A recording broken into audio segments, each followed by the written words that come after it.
ओम शांति। आज 25 अक्टूबर 2023 के बाबा के अनमोल मधुर महावाक्य सुनेंगे। आज की मुरली में बाबा हम बच्चों को नई पढ़ाई पढ़ाते हैं। बाबा कहे, तुम बच्चे जब बाप को याद करते हो तो उसमें 3 चीज समाई होती है। कौन सी 3 चीज होती है? ज्ञान, भक्ति और वैराग। बहुत सुंदर तरीके से बाबा ने इस बात को स्पष्ट किया है कि जब तुम योग में बैठते हो, अव्यभिचारी एक बाप की याद में रहते हो, वास्तव में यह है सच्ची भक्ति। भक्ति माना ईश्वर से प्रेम, और वह भी एक के साथ। अव्यभिचारी जब याद में रहते हैं तो उसी को भक्ति कहा जाता है। फिर बाबा कहे, धीरे धीरे तुम ज्ञान सहित याद करते हो, इसलिए उसको योग कहा गया। द्वापर के बाद फिर ज्ञान समाप्त हो जाता, खाली भक्ति रहती है, तो फिर उसको योग नहीं कहते हैं। क्यों? क्योंकि उसमें कोई एम ऑब्जेक्ट नहीं। तुम्हें तो अभी ज्ञान मिलता है, योग भी करते हो, और तुम्हारा बेहद की सृष्टि से वैराग भी है। तो ज्ञान, भक्ति और वैराग। सुनते हैं आज के बाबा के अनमोल मधुर महावाक्य। ओम शांति। मीठे बच्चे, तुम बेहद के बाप को याद करो। इसमें ही ज्ञान, भक्ति और वैराग्य तीनों समाया हुआ है। यह है नई पढ़ाई। आज की मुरली से प्रश्न है, संगम पर ज्ञान और योग के साथ साथ भक्ति भी चलती है, कैसे? उत्तर है, वास्तव में योग को भक्ति भी कह सकते हैं, क्योंकि तुम बच्चे अव्यभिचारी याद में रहते हो, एक की याद।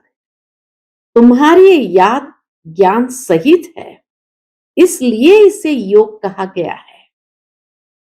द्वापर से सिर्फ भक्ति होती है, ज्ञान नहीं होता, इसलिए उस भक्ति को योग नहीं कहा जाता। उसमें कोई एम ऑब्जेक्ट नहीं है। अभी तुम्हें ज्ञान भी मिलता, योग भी करते, फिर तुम्हारा बेहद की सृष्टि से वैराग्य भी है।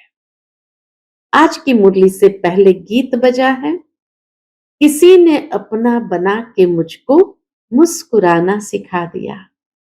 ओम शांति।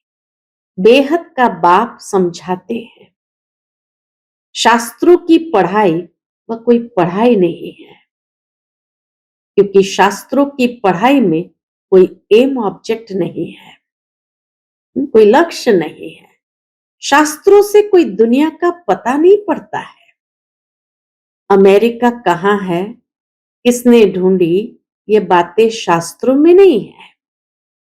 कहते हैं फलाने ने ढूंढी, दूसरे इलाके ढूंढते हैं अपने रहने लिए। देखो, मनुष्य बहुत हो गए हैं, रहने लिए जमीन तो चाहिए ना। अब ये सब बातें पढ़ाई की है, इसको एजुकेशन कहा जाता है, पढ़ाई कहा जाता है। तुम्हारा भी ये एजुकेशन है, इसको आश्रम कहे अथवा इंस्टीट्यूशन कहे व यूनिवर्सिटी कहे। पूछते बाबा, इसको आश्रम कहे, इंस्टीट्यूशन कहे व यूनिवर्सिटी कहे, इसमें सब आ जाता है, तीनों ही आ जाता है। उस पढ़ाई के नक्शे आदि और है। शास्त्रों से रोशनी नहीं मिलती, पढ़ाई से रोशनी मिलती है। तुम्हारी भी पढ़ाई है, वैकुंठ किसको कहा जाता है? यह न उस पढ़ाई में है, न शास्त्रों की पढ़ाई में है। यह नॉलेज ही नहीं है जो एक बाप ही बतलाते हैं। मनुष्य तो कह देते स्वर्ग नर्क सब यहां ही है। मनुष्य तो कह देते स्वर्ग नर्क सब यहां ही है, बाप ही समझाते हैं स्वर्ग नर्क किसको कहा जाता है। ये बातें न शास्त्र में है न उस एजुकेशन में है।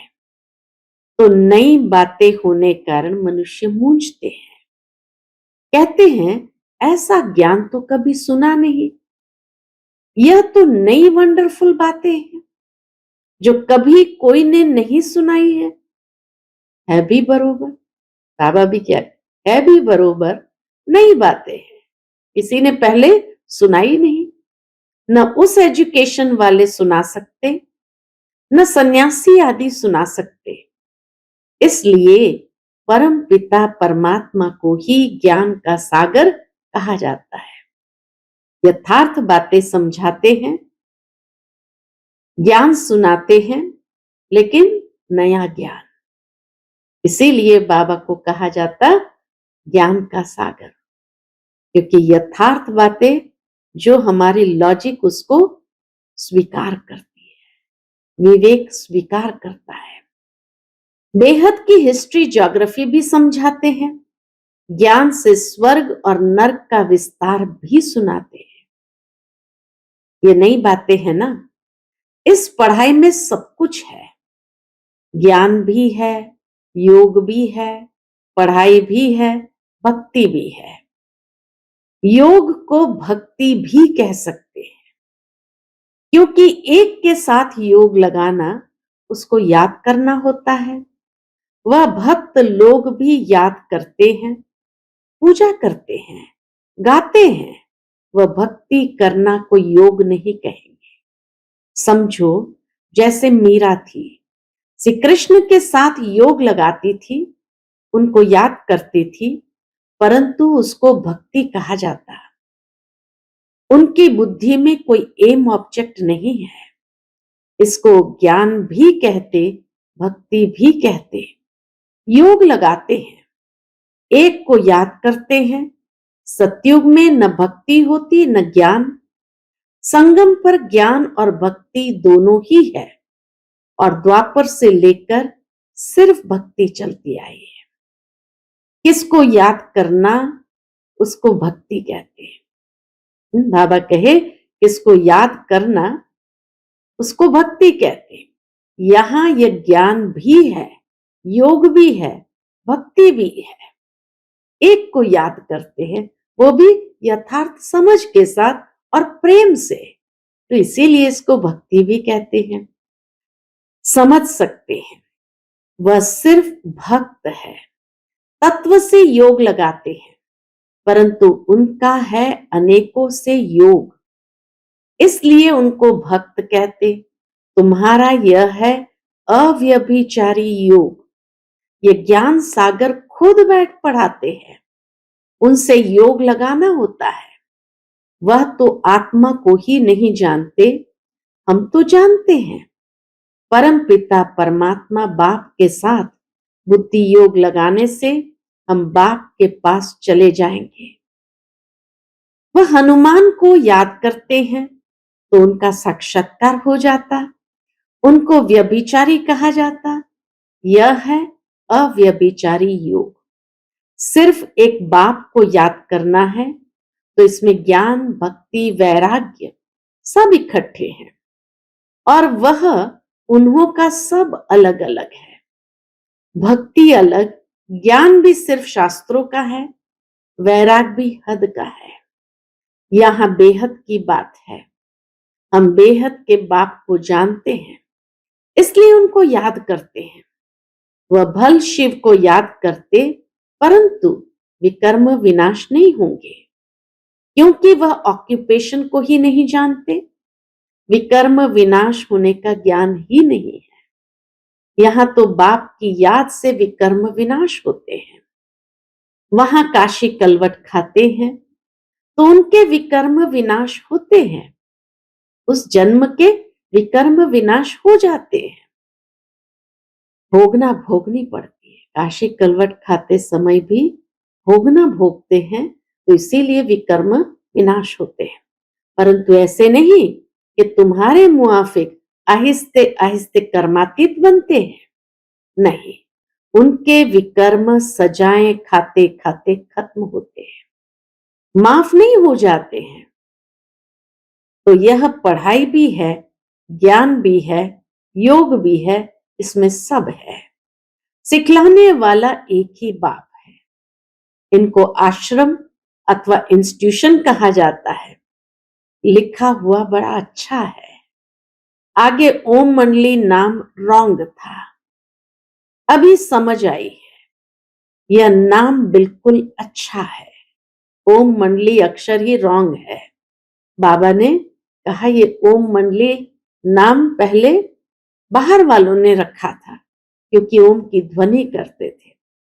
तो बाबा ने ये नाम को ही कैंसल कर दिया कि ये ओम मंडली नाम रॉन्ग है। अभी समझ आई है, ये नाम बिल्कुल अच्छा है। कोई को भी समझा सकते हो कि ब्रह्मा कुमार तो तुम भी हो, बाप है सबका रचयिता, उनको पहले पहले सूक्ष्म वतन रचना है। ब्रह्मा विष्णु शंकर है सूक्ष्म वतन वासी। नई सृष्टि रचते हैं तो जरूर प्रजापिता ब्रह्मा चाहिए। सूक्ष्म वतन वाला तो यहां आ न सके, वह है संपूर्ण अव्यक्त। सूक्ष्म वतन वाला ब्रह्मा बाबा तो संपूर्ण अव्यक्त। यहां तो साकार ब्रह्मा चाहिए ना, वह कहां से आए? मनुष्य इन बातों को समझ न सके। चित्र तो है ना, ब्रह्मा से ब्राह्मण पैदा हुए, परंतु ब्रह्मा आए कहां से? फिर एडिशन होती है। जैसे कोई राजा को बच्चा नहीं होता है तो एडॉप्ट करते हैं, बाप भी इनको एडॉप्ट करते हैं, फिर नाम बदल कर रखते हैं। प्रजापिता ब्रह्मा, वह ऊपर वाला तो नीचे आ न सके, संपूर्ण ब्रह्मा तो नीचे आ न सके, नीचे वाले को ऊपर जाना है। ये राज भी व्यक्त अव्यक्त का बाबा खोल देते हैं कि नीचे वाला संपूर्ण होकर फिर ऊपर जाते हैं। वह है अव्यक्त, यह है व्यक्त। तो इस रहस्य को भी अच्छी रीति समझना है, क्योंकि सबका प्रश्न उठता है। कहते हैं दादा को कभी ब्रह्मा, कभी भगवान, कभी श्री कृष्ण कहते हैं। अब इनको भगवान तो कहा नहीं जाता, बाकी ब्रह्मा और श्री कृष्ण को तो कह सकते हैं, क्योंकि श्री कृष्ण सुंदर से श्याम बनता है। तो ब्रह्मा है श्याम, श्री कृष्ण है सुंदर। तो जब रात है तब कहेंगे ब्रह्मा, जब दिन है तब कहेंगे श्री कृष्ण। श्री कृष्ण की आत्मा का अभी अंतिम जन्म है, और यह श्री कृष्ण है आदि का जन्म। यह क्लियर कर लिखना पड़े। 84 जन्म राधे कृष्ण के व लक्ष्मी नारायण के बताने पड़े, यहां फिर उनको एडॉप्ट करते हैं। तो ब्रह्मा का दिन और ब्रह्मा की रात हो जाती, वही फिर लक्ष्मी नारायण का दिन और रात। उनकी वंशावली का भी ऐसे हुआ। तुम अब ब्राह्मण कुल के हो, फिर देवता कुल के बनेंगे। तो ब्रह्मा कुमार कुमारियों का भी दिन और रात हुआ ना। ये बड़ी समझने की बातें हैं। चित्र में भी क्लियर है। नीचे तपस्या कर रहे हैं, अंतिम जन्म है। ब्रह्मा आए कहां से, किससे पैदा हो? तो ब्रह्मा को एडॉप्ट करते हैं। पैदा होने की बात नहीं, एडॉप्ट करते हैं। जैसे राजा एडॉप्ट करते हैं, फिर उनको राजकुमार कहते हैं, ट्रांसफर कर देते हैं। प्रिंस ऑफ फलाना, पहले तो प्रिंस नहीं था, राजा ने एडॉप्ट किया तो नाम डाला प्रिंस। ये रस्म रिवाज चलती आई है। बच्चों को ये बुद्धि में आना चाहिए। दुनिया नहीं जानती कि बाप कैसे पुरानी दुनिया का विनाश और नई दुनिया की स्थापना करते हैं। ये रोशनी तुम बच्चों को है, तुम्हारे में भी नंबरवार है। बाबा ने ज्ञान की रोशनी सबको दिया, लेकिन ग्रहण करने में नंबरवार है। आगे चलकर छोटी छोटी बच्चियां भी बहुत तिखी होती जाएगी, क्योंकि कुमारियां हैं। लिखा हुआ भी है कि कुमारियों द्वारा बाण मरवाए। कुमारियों का चमत्कार नंबर 1 में गया है। मम्मा भी कुमारी है, सबसे तीखी गई है। कहा जाता है daughter shows mother, daughter shows mother, son shows father. Mother तो नहीं बैठ कोई से बात करेगी, ये मां तो हो गई गुप्त। जगदम्बा मां ने ब्रह्मा मां को प्रत्यक्ष किया, इसीलिए बाबा कहे मदर तो नहीं बैठ कोई से बात करेगी। ब्रह्मा बाबा तो कोई बाहर वाले से बैठ बात नहीं करेंगे। यह मां तो हो गई गुप्त। कौन? ब्रह्मा मां हो गई गुप्त, वह मम्मा है प्रत्यक्ष।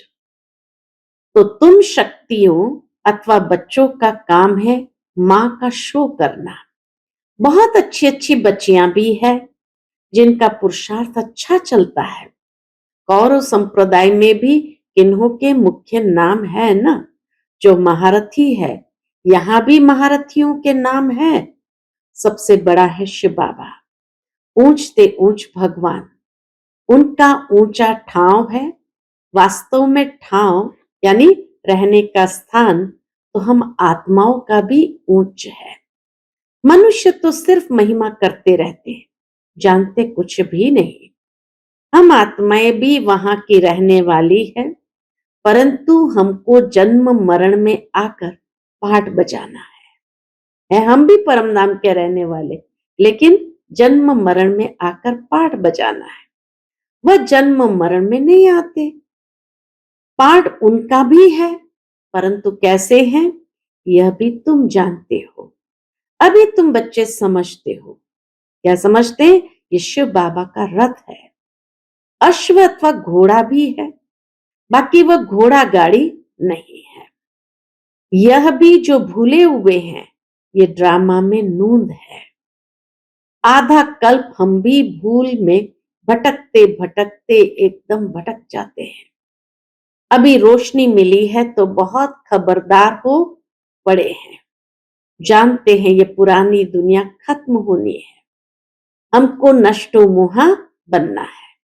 कमल फूल समान गृहस्थ व्यवहार में रहते नष्ट मोहा बनने का पुरुषार्थ करना है। तोड़ तो सबसे निभाना है, साथ भी रहना है।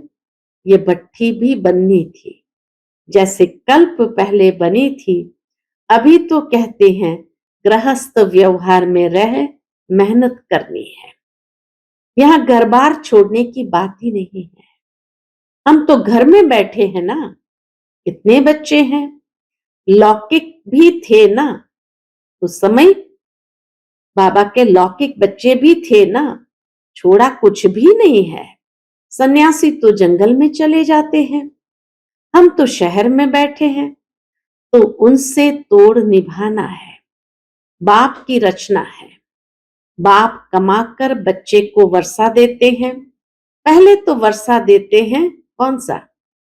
दुनिया में बाप सबसे पहला वर्षा बच्चों को कौन सा देते हैं? काम विकार का। फिर उनसे छुड़ाकर निर्विकारी बनाना बाप का ही काम है।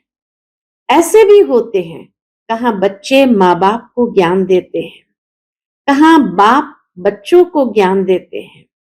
यह है ही राजयोग, वह है हठ योग। आत्मा को नॉलेज मिलती है परमात्मा से। फिर ब्रह्मा बाबा कहे मैं यानी ब्रह्मा बाबा राजाओं का राजा था, अब रंग बना हूं। रंग से राव गाया हुआ है। बच्चे जानते हैं हम जो सूर्यवंशी थे अभी शूद्रवंशी बने हैं। यह भी समझाना पड़ता है नर्क और स्वर्ग अलग है। मनुष्य ये नहीं जानते। तुम्हारे में भी कितने बच्चे कुछ नहीं जानते, क्योंकि तकदीर में नहीं है तो पुरुषार्थ क्या करेंगे। किनकी तकदीर में कुछ नहीं है, किनकी तकदीर में सब कुछ है। तकदीर पुरुषार्थ कराती है, तकदीर नहीं है तो पुरुषार्थ क्या करेंगे। एक ही स्कूल है, चलता रहता है। कोई बच्चे आधा में गिर पड़ते, कोई चलते चलते मर पड़ते। जन्म लेना और मरना बहुत होता है। ये नॉलेज कितनी वंडरफुल है। नॉलेज तो बहुत सहज है, बाकी कर्मातीत अवस्था को पाना, इसमें ही सारी मेहनत है। जब भी कर्म विनाश हो तब तो उड़ सके। ध्यान से ज्ञान श्रेष्ठ है। ध्यान में माया के विघ्न बहुत पड़ते हैं, इसलिए ध्यान से ज्ञान अच्छा है। ऐसे नहीं कि योग से ज्ञान अच्छा। ध्यान के लिए कहा जाता है, ध्यान में जाने वाले आज है नहीं। योग में तो कमाई होती है, विकर्म विनाश होते हैं। ध्यान में कोई कमाई नहीं है। योग और ज्ञान में कमाई है। ज्ञान और योग बिगर हेल्दी वेल्दी बन नहीं सकते। फिर ये घूमने फिरने की एक आदत पड़ जाती है, यह भी ठीक नहीं। ध्यान में कभी वतन में घूमने गए, देवताओं के साथ घूमने गए, तो बाबा कहे एक आदत पड़ जाती है, यह भी ठीक नहीं। ध्यान नुकसान बहुत करता है। ज्ञान भी है सेकंड का, योग कोई सेकंड का नहीं है। जहां जीना है वहां योग लगाते रहना है। ज्ञान तो सहज है, बाकी एवर हेल्दी निरोगी बनना, इसमें मेहनत है। सवेरे उठकर याद में बैठने में भी विघ्न बहुत पड़ते हैं। पॉइंट्स निकालते हैं तो भी बुद्धि कहां की कहां चली जाती है। सबसे जास्ती तूफान तो पहले नंबर वाले को आएंगे ना। शिव बाबा को तो नहीं आ सकते। बाबा हमेशा समझाते रहते हैं, तूफान तो बहुत आएंगे। जितना याद में रहने की कोशिश करेंगे, उतना तूफान बहुत आएंगे। उनसे डरना नहीं है, याद में रहना है, स्थिर होना है। तूफान कोई हिला न सके। यह अंत की अवस्था है। यह है रूहानी रेस। शिव बाबा को याद करते रहो। यह भी समझने की और धारण करने की बातें हैं। धन दान नहीं करेंगे तो धारणा नहीं होगी। पुरुषार्थ करना चाहिए। दो बाप की पॉइंट किसको समझाना बहुत इजी है। यह भी तुम ही जानते हो। बाप 21 जन्मों का वर्षा देते हैं। तुम कहेंगे इन लक्ष्मी नारायण को बाप से 21 जन्मों का वर्षा मिला है।